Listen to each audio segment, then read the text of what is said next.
Welcome to Luca is a Billionaire, where the only thing I invest in is your answers. You start by exposing the tail lamp assembly now. Remove the seat and the small under-seat cover to reach the connector. This exposes the lamp socket immediately. Disconnect the battery negative terminal for safety so you won't short circuits while swapping bulbs. Once done, locate the bulb socket, grip the plastic housing, and rotate it about 1/4 of a turn counterclockwise. Pull it straight out. You'll see the bulb held in the socket. This first removal step gives direct access for replacement and inspection. Now you'll remove and replace the bulb. First, check the bulb type.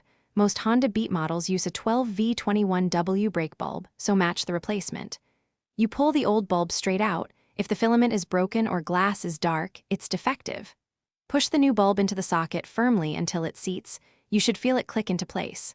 Next, align the socket tabs with the housing, then insert and rotate clockwise about 1/4 turn to lock it. Make sure the seal sits flush to avoid moisture. Finish by reconnecting the battery negative terminal, then reinstall the under-seat cover and the seat securely. You must test the brake light immediately. Have someone press the brake pedal while you watch the lamp, or press the brake switch while backing up to a wall to confirm brightness and steady illumination.